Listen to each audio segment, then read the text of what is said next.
Bonsoir à tous et à toutes, merci de nous rejoindre. C'est mardi 18 août 2026 pour être informé de la situation sécuritaire de l'Est de la République démocratique du Congo. Vous êtes nombreux à nous suivre dans les 26 provinces de la RDC. Bienvenue. Merci à Thierry Boy et également tous les autres téléspectateurs en tout cas qui sont connectés à pareil instant.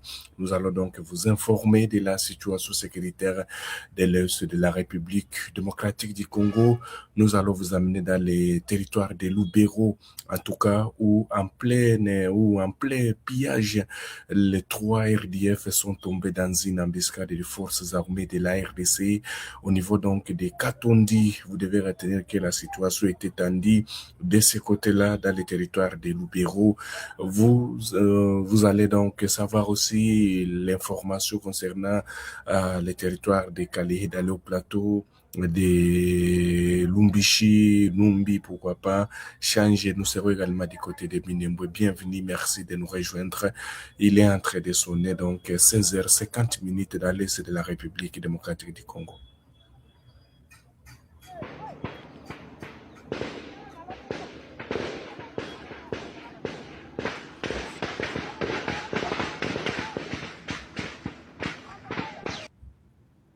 Voilà donc, chers téléspectateurs d'Afro-Info 243, laisse-moi vous informer de cette situation qui s'est passée du côté donc des Katondi. Nous sommes dans les territoires des Loubéro, dans la province du Nord Kivu. Vous devez retenir que Loubéro est touché aussi par cette guerre d'agression. Il y a certaines localités qui sont encore sous contrôle des RDF. Alors, qu'est-ce qui s'est passé? Il y a donc les RDF qui voulait aller donc piller les vaches dans une ferme au niveau donc des Katondi, selon donc des sources dignes des fois dans la région que nous avons contacté. Vous devez retenir qu'il y a déjà l'RDF qui voulait donc aller voler les vaches des paisibles citoyens dans une ferme alors que les FARDC étaient en pleine patrouille donc arrivant maintenant dans cette ferme quand les RDF voulaient donc voler le bétail des paisibles citoyens. Il y a donc les FARDC qui ont ouvert les faits sur ces RDF et parmi donc les RDF, il y a trois qui sont donc directement tombés sur les champs.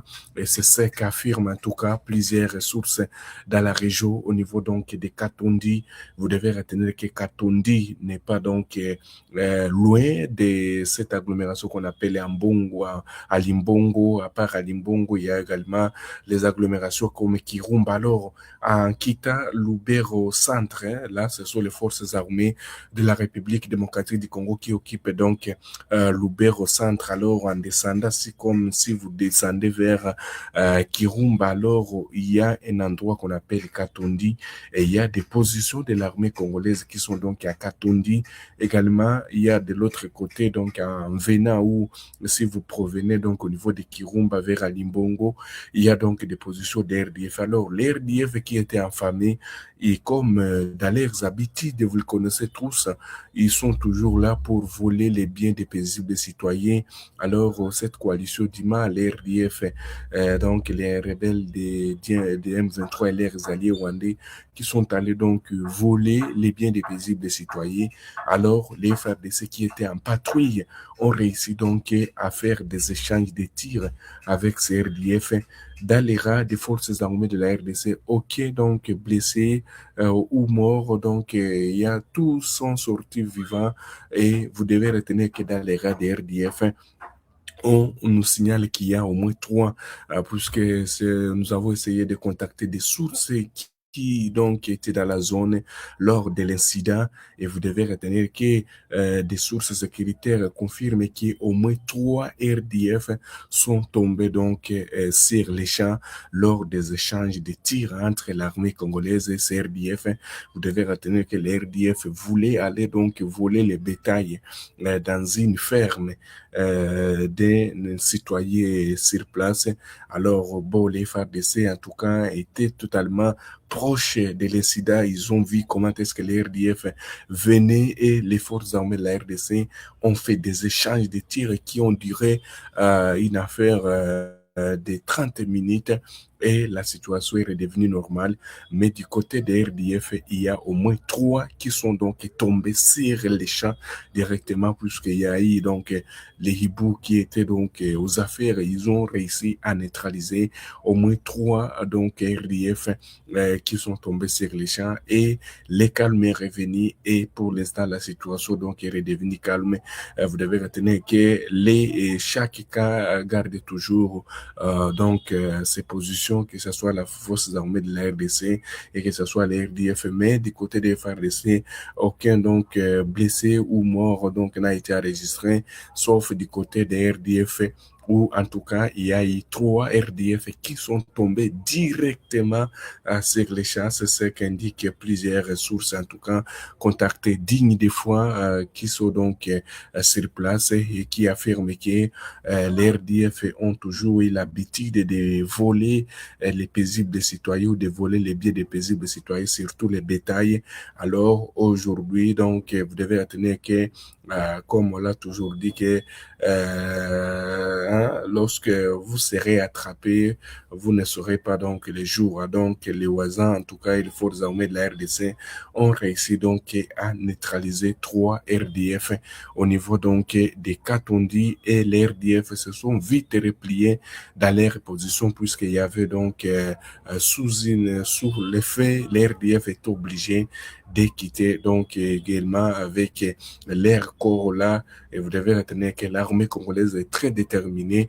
C'est ce que vous devez retenir. Donc, les RDF en plein pillage, en tout cas, 3 d'entre elles tombent, en tout cas, et ils n'ont pas pu donc réussir à s'échapper dans les tirs des forces armées de la République démocratique du Congo. Alors, comme nous sommes en train de vous informer de cette situation qui se passe toujours dans l'Est de la République démocratique du Congo, une situation qui est caractérisée par des combats. Allez-y savoir que du côté donc des Iralo également au Famando, comme je l'ai dit, nous sommes, quand nous parlons du groupement Famando premier, vous devez retenir que le RDF qui continue donc à toujours attaquer les positions de Ouazalendo, et on nous signale qu'il y a eu toujours des combats même aujourd'hui dans les groupements donc Famando premier, alors que du côté des hauts plateaux, donc des Changé, des Numbi, des Lumbishi, il y a un calme, mais du côté aussi de Tushunguti, donc il y a toujours des combats aussi qui opposent les Ouazans et les RDF. Alors qu'hier, il y a les voisins qui auraient lancé donc une offensive contre les RDF. Et aujourd'hui, les combats s'intensifient toujours sur toutes les lignes de front, malgré les multiples appels au cessez-le-feu, malgré les déploiements des mécanismes de vérification, de vérification du cessez-le-feu. Mais jusque-là, en tout cas, rien ne change sur le terrain. Les affrontements sont toujours récurrents. Chaque jour, ce ne sont que des combats sur combats qu'on est en train donc d'enregistrer, et vous devez retenir que la situation reste toujours la même. Elle ne change pas. Les combats s'intensifient et malgré donc les multiples appels de cessez-le-feu, comme je l'ai dit, des combats sont toujours en tout cas enregistrés.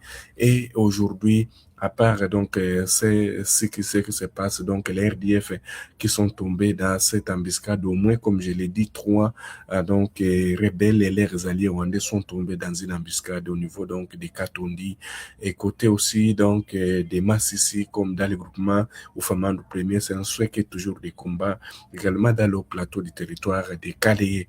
Alors du côté aussi des Minembwe, je pense les affrontements aussi ont repris dans ces zones-là.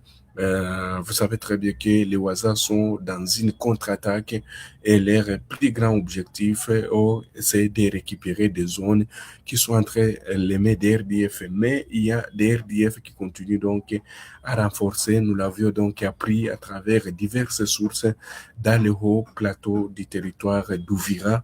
Il y a beaucoup de RDF qui sont en train donc de renforcer. C'est ce que nous apprenons à travers diverses sources, alors qu'il y a toujours les RDF qui malgré les appels des États-Unis de se retirer, ils n'ont jamais quitté le sol congolais. Ils sont toujours encore là et ils sont toujours encore donc en train de renforcer chaque jour. Et ce sont des alertes qui nous viennent des sources dignes de foi qui sont dans la région. Alors, comme nous sommes en train de parler toujours, nous sommes dans l'est de la RDC, il y a donc les députés nationaux, Claude Missaré, qui demande au ministre, vous devez retenir que Claude Missaré, Missaré, c'est un député national élu d'Ouvira au Sud Kivu. Vous devez retenir que cet élu demande au ministre de la Défense nationale de faire la lumière sur la gestion des fonds destinés à la prise en charge des combattants Ouazalendou engagés aux côtés des forces armées de la République démocratique du Congo dans l'est de la RDC. L'élu d'Ouvira au Sud Kivu affirme que plus de 4 millions de dollars américains seraient décaissés chaque mois par les trésors publics pour appuyer ces combattants. Il s'interroge toutefois sur leur utilisation et sur leur impact réel sur le terrain, défaut dont la gestion suscite des interrogations. Dans une lettre adressée le lundi 17 août au ministre de la Défense nationale, Claude Missaré demande des éclaircissements sur la destination de ces ressources, notamment sur les mécanismes de prise en charge des Ouazalendo déployés dans les zones de combat. Selon lui, les conditions de vie plusieurs de ces combattants sur le terrain ne correspondraient pas aux moyens financiers annoncés. En tout cas, c'est ce qu'estime cet élu du territoire ou de la ville d'Ouvira, M. Claude Missaré, qui donc, dans une lettre adressée, c'était hier, au ministre de la Défense nationale donc de la République démocratique du Congo. Alors, comme nous sommes en train de vous parler toujours de cette situation qui se passe dans l'Est de la RDC, vous devez retenir que sur l'ensemble des lignes de front, à part les territoires de Massissi où des combats se poursuivent dans les groupements ou Famando Premier, bon, les lignes de front sont donc calmes dans d'autres zones, mais il y a seulement aussi cet incident qui s'est donc s'est passé du côté de Lubero. À part ça, il y a les calmes qui règne, mais à part, il y a toujours des combats plus qu'à n'importe quand.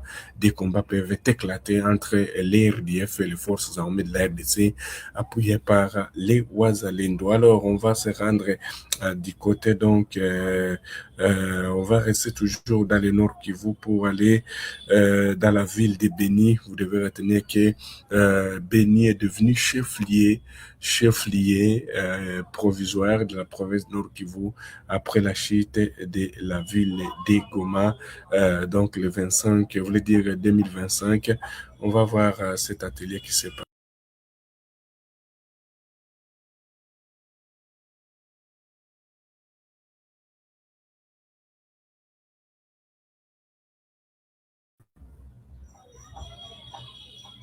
Comme je le disais, chers téléspectateurs d'Afro Info de 43, un atelier sur l'identification des actions prioritaires des déplois, donc des plaidoyers et des initiatives locales de paix et de sécurité face à la menace et persistance du terrorisme RDF en province du Nord Kivu. Le coordonnateur principal du gouverneur du Nord Kivu en charge des opérations de sécurité, le colonel Simon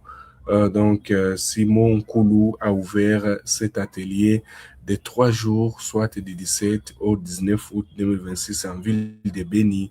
Suivez les discours d'ouverture de ces travaux. Le rétablissement de la paix, au fond, sens du devoir, que je prends la parole à l'occasion de l'ouverture de cet atelier consacré à l'identification des actions prioritaires, des plaidoyers et des initiatives locales de sécurité face à la menace persistante du terrorisme ADF en province du Nord Kivu. Permettez-moi, avant tout propos, de rendre un vibrant hommage au président de la République, chef de l'État, Excellence Félix-Antoine Tshisekedi Tshilombo, commandant suprême des forces armées et de la police nationale congolaise, qui ne ménage aucun effort pour le rétablissement de la paix et la sécurité dans la partie orientale de la République démocratique du Congo en général et en particulier la province du Nord Kivu. Mesdames et messieurs, distingués invités, l'activité de ces jours s'inscrit dans le cadre de gouvernance sécuritaire à travers son approche globale qui met la sécurité du peuple et ses biens au sommet de la priorité gouvernementale dans une dynamique intégrée en faveur de la paix et de la stabilité. Cette approche se veut d'une impulsion administrative qui augure une seconde nature dans les chefs de tout Congolais pour lutter contre l'insécurité, les crimes, les actes de terrorisme et toutes sortes de menaces contre l'intégrité territoriale et le bon fonctionnement des institutions de la République. Il s'agit ici de la nouvelle culture mettant la conscience en action pour agir contre la détérioration de l'environnement sécuritaire. Mesdames et messieurs, distingués invités, permettez-moi de joindre ma voix à celle du maire de ville pour souhaiter la bienvenue à toutes celles et tous ceux qui, malgré leurs multiples charges et responsabilités, ont accepté de prendre part à cette activité. La présence de tout un chacun ici témoigne de l'intérêt que vous portez aux questions de sécurité à un moment où notre province nécessite l'engagement de chacun d'entre nous pour créer une synergie déterminante afin de mettre fin au terrorisme des ADF. Votre présence témoigne votre engagement à contribuer aux efforts de paix et de sécurité aux côtés des autres acteurs en province. Permettez-moi également, au nom du gouverneur de province, le général Somo Kakule Évariste, que j'ai l'honneur de représenter, de saluer chaleureusement l'engagement constant de Search for Common Ground et les autres organisations de son consortium qui s'intéressent à la mise en œuvre du plan provincial intégré pour la neutralisation des ADF et qui demeurent des partenaires stratégiques du gouvernement de la République dans la quête de la paix, de la sécurité et de la stabilité.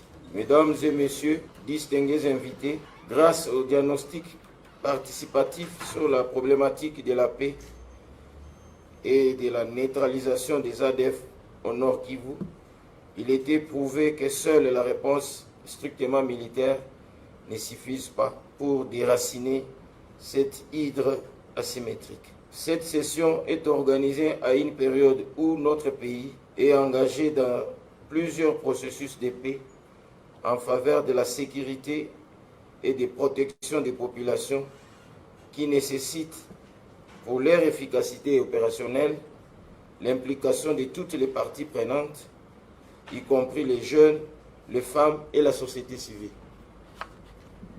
Aujourd'hui, la province du Nord Kivu dispose d'un plan intégré de prévention et de lutte contre les ADF après un laborieux exercice participatif de consultation et la tenue du forum de paix sur la problématique des ADF et la prévention et la lutte contre le terrorisme organisé en ville de Beni du 23 au 25 février 2026.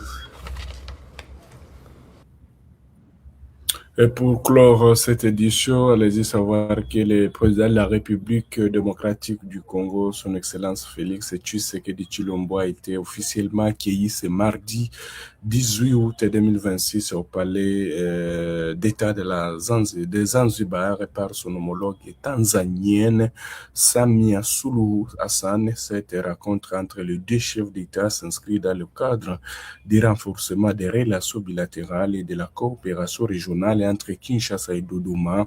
Les échanges portaient notamment sur le développement du commerce transfrontalier, la sécurité régionale ainsi que la réalisation des projets d'infrastructures communs au sein de la communauté d'Afrique de l'Est et EAC. Merci beaucoup à tous nos téléspectateurs qui nous ont suivis dès le début jusqu'à la fin de cette édition. Restez connectés, les infos continuent sur toutes nos plateformes. Likez, partagez, ça nous fera du plaisir. Bienvenue parmi les membres d'Afro Info 243 où votre soutien est non seulement apprécié mais crucial pour notre émission. Votre contribution nous permet d'améliorer la qualité de nos services, vous assurant ainsi une expérience optimale. Nous sommes également très intéressés par vos préférences.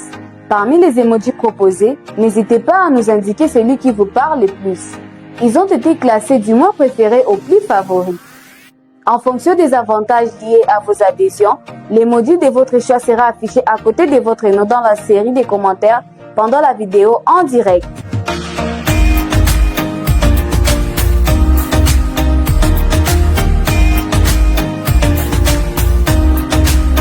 Encore une fois, nous tenons à vous exprimer nos sincères gratitudes pour votre participation dans notre communauté. Votre soutien est essentiel et fait toute la différence.